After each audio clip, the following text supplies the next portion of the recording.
Assalamualaikum semuanya. Semoga Allah senantiasa memberikan keberkahan kepada kita semuanya. Amin ya robbal alamin. Tokoh fenomenal Abu Nawas dari kota Baghdad terkenal dengan sifatnya yang cerdik dan jenaka. Dengan kecerdikannya, inilah ia selalu saja bisa mengatasi masalah yang sering bikin baginda raja tertawa. Namun, di balik itu semua, Abu Nawas juga terkenal akan kejujurannya. Kejujurannya inilah yang membuat baginda raja bertambah sangat menyukainya. Akan tetapi, tidak semua percaya dengan kejujuran Abu Nawas. Tidak tanggung-tanggung, mereka adalah bangsa jin. Mereka ingin sekali menguji sampai sejauh mana kejujuran Abu Nawas.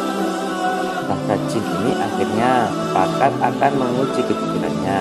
Apakah Abu Nawas bisa lolos dalam ujian? Kejujuran itu mari kita simak ceritanya. Keseharian Abu Nawas dalam menafkahi keluarganya adalah mencari kayu, bakar di hutan dengan bermodal kapak andalannya. Tiap pagi ia pergi ke hutan untuk menebang kayu. Lalu kayu yang ia dapatkan dibawanya ke pasar untuk dijual. Dari hasil penjualannya inilah uangnya yang ia gunakan untuk menafkahi keluarganya. Suatu hari saat Abu Nawas sedang berjalan menuju hutan, kapak yang ia bawa biasa terjatuh ke dalam jurang. Tanpa kapaknya, tentu saja Abu Nawas tidak bisa bekerja. Sebab itu adalah kapak satu-satunya. Hal ini membuat Abu Nawas merasa sedih. Terpaksa ia pun harus pulang ke rumahnya. Namun, di saat dalam perjalanan pulang, tiba-tiba datanglah jin yang menyamar sebagai kakek tua. "Hai anak muda, kenapa kamu terlihat murung?" tanya jin itu berpura-pura. "Kapak saya jatuh ke jurang, Kek, padahal itu kapak satu-satunya. Saya jadi tidak bisa bekerja," jawab Abu Nawas. Dengan nada sedih mendengar jawabannya tersebut, muncullah ide pada diri sang jin. Ini saat yang tepat untuk menguji kejujuran, pikir jin tersebut. "Maukah kau kubantu mengambilnya?" "Tentu saja mau, tapi bagaimana caranya, Kek? Jurang itu dalam sekali," balas Abu Nawas. "Kamu tidak perlu tahu bagaimana caranya," aku tanya. "Kan kamu mau nggak saya bantu mengambil?" tanya jin. "Saya mau sekali, Kek," jawab Abu Nawas. Maka turunlah jin itu ke bawah jurang. Saat itu ia hendak mengambil kapak Abu Nawas. Tiba-tiba terbesit dalam benak jin untuk mengambil kapak yang lain. Jin tersebut akan menunjukkan kapak yang terbuat dari emas. Ia ingin tahu apa reaksi Abu Nawas. "Wahai anak muda, apakah ini kapakmu?" tanya jin tersebut. "Bukan, itu Kek, kapak saya jelek," jawab Abu Nawas. Jin itu pun kembali turun ke jurang, dan saat ia kembali menemui Abu Nawas, ia menunjukkan kapak berbeda. Kali ini kapak yang diperlihatkan adalah kapak yang berlapiskan mutiara dan intan. "Hai anak muda, apakah ini kapakmu?" tanya jin tersebut. "Itu juga bukan, Kek. Kapak saya jelek dan agak karatan," balas Abu Nawas. Sejenak, jin yang menyamar jadi kakek tua itu terdiam. Dia memang benar-benar orang yang jujur, gumam jin tersebut. Untuk ketiga kalinya, jin itu turun ke jurang dan mengambil kapak yang biasa Abu Nawas gunakan. "Apakah ini kapakmu?" tanya jin tersebut. "Iya, betul, Kek. Itu kapak saya. Terima kasih sudah menolongku, Kek," ucap Abu Nawas kegirangan. Jin tersebut sangat kagum dengan kejujuran Abu Nawas. Lalu ia pun berkata, "Hei anak muda, andaikan kamu mengakui kalau kapak emas adalah milikmu, tentu saya akan memberikannya kepadamu. Meskipun saya tahu kalau kamu berbohong," tutur jin tersebut. "Saya tidak mau mengambil sesuatu yang bukan hak saya, Kek. Saya adalah orang yang selalu bersyukur dengan apa yang saya miliki. Bagiku, kapak jelek ini adalah rizki yang luar biasa, karena dengan kapak ini, aku bisa menafkahi keluarga aku dengan cara yang halal," ujar Abu Nawas. Dalam kondisimu yang miskin ini, kamu tetap bersyukur, tanya jin. Itu heran.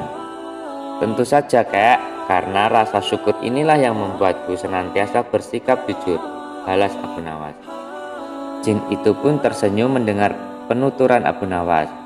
Saya kagum sama kamu, wahai anak muda, karena rasa syukurmu dan kejujuranmu. Saya akan hadiahkan kedua kapak ini untukmu, kata jin tersebut. Kemudian jin yang menyamar sebagai kakek itu pergi meninggalkan Abu Nawas. Sementara Abu Nawas pulang dengan membawa 3 kapak. Kapak jelek yang biasanya digunakan tampak terbuat dari emas dan kapak yang berlapisan mutiara dan intan. Namun ujian yang dihadapi Abu Nawas tidak berhenti sampai di situ. Di hari berikutnya, saat ia hendak menebang pohon di hutan, jin yang pernah menolong Abu Nawas terus mengawasi gerak-geriknya. Saya akui Abu Nawas bukanlah orang yang mudah tergoda oleh harta, tapi bukankah lelaki paling mudah tergoda bila dihadapkan dengan wanita? Aku punya ide lagi untuk mengujinya, kata jin tersebut. Abu Nawas masih sibuk mencari kayu di hutan. Jin itu segera pergi menuju rumah Abu Nawas. Setibanya di sana, jin itu mendapati istri Abu Nawas sedang mencuci tanpa pikir panjang. Jin itu segera menculiknya dan menyembunyikannya di alam jin. Beberapa lama kemudian, pulanglah Abu Nawas dengan membawa kayu yang banyak. Wahai istriku, aku sudah pulang. Aku membawa kayu banyak sekali, teriak Abu Nawas kegirangan. Berkali-kali Abu Nawas manggil istrinya, namun tidak ada jawaban sama sekali. Abu Nawas pun menjadi jengkel, lalu ia mencari istrinya di belakang. Tapi istrinya tidak ada, hanya mendapati tumpukan cucian yang belum sempat diselesaikan. Jangan-jangan istriku jatuh sakit, pikir Abu Nawas. Khawatir, ia segera bergegas menuju kamar. Akan tetapi di kamar pun istrinya tidak ada. Abu Nawas menjadi panik. Ia lalu mencoba mencarinya ke seluruh ruangan. Namun tetap saja istrinya tidak ditemukan. Kemudian Abu Nawas bertanya kepada para tetangganya, tapi tidak ada satupun dari mereka yang tahu. Kemudian, kamu di mana wahai istriku? Ucap Abu Nawas khawatir. Di saat ia sedang termenung di depan rumahnya, jin kembali mendatangi Abu Nawas dengan menyamar sebagai kakek tua. Wahai anak muda, apa yang kau pikirkan? Kenapa wajahmu terlihat murung? Tanya jin tersebut. Istriku tiba-tiba hilang, Kek, dan aku tidak tahu di mana, jawab Abu Nawas. Jangan khawatir anak muda, aku bisa membantumu. Aku bisa mengembalikan istrimu, balas jin itu. Sejenak Abu Nawas terdiam dan berpikir, bukankah orang ini kakek tua sakti yang tempo hari menolongku mengambil kapak di jurang? Hilangnya istriku pasti perbuatan kakek tua ini. Rupanya ia ingin kembali menguji kejujuranku, pikir Abu Nawas. Hai anak muda, mau ditolong malah melamun. Ayo ikut aku, ajak jin itu kepada Abu Nawas.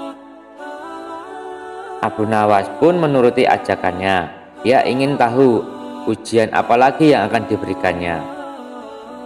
Setelah sampai di tempat yang sepi, jin itu berkata kepada Abu Nawas, kamu tunggu di sini sebentar. Lalu tiba-tiba jin itu menghilang. Tak lama berselang, jin itu kembali menemui Abu Nawas. Ia datang bersama seorang wanita yang cantik jelita, layaknya seorang putri kerajaan. Hai anak muda, apakah ini istrimu? Tanya jin tersebut. Abu Nawas mengamati wanita cantik itu dari ujung kepala sampai ujung kaki. Sungguh cantik dan menawan, kata Abu Nawas dalam hati. Hei anak muda, ditanya malah bengong. Ini istrimu bukan? Tanya jin kembali. Dengan sikap, Abu Nawas langsung menjawab, benar sekali Kek, itu istri saya. Mendengar jawaban Abu Nawas, jin yang menyamar sebagai kakek tua itu tampak marah. Kamu bohong, aku tahu ini bukan istri kamu. Hanya gara-gara wanita kamu memilih tidak jujur Mana rasa syukurmu yang katanya membuatmu bersikap jujur dan kata jin tersebut. Sabar dulu kak, jangan emosi. Gitu aku tahu kalau itu bukan istriku. Tapi jika aku menjawab bukan, pasti kakek akan datang lagi dengan membawa wanita yang lebih cantik. Dan bila aku kembali menjawab bukan, barulah kakek akan membawakan istri saya yang sebenarnya. Setelah aku mengakuinya, kemudian kakek pasti akan menghadiahkan kedua wanita cantik tersebut kepadaku. Lalu aku pulang dengan membawa 3 wanita sebagai istriku. Kakek sendiri kan tahu pekerjaan saya adalah penebang kayu di hutan. Pinggang saya sering sakit kek. Saya tidak mungkin kuat bila harus melayani 3 istriku, kata Abu Nawas menjelaskan. Mendengar itu, jin yang menyamar sebagai kakek tua langsung tertawa. Terpingkal-pingkal, ternyata kamu bukan hanya jujur tapi juga cerdik dan lucu. Baiklah, aku kembalikan istrimu. Jin itu pun kemudian menghilang. Sampai di sini dulu perjumpaan kita. Semoga Anda terhibur dan jangan bosan menjadi orang baik. Wassalamualaikum warahmatullahi wabarakatuh.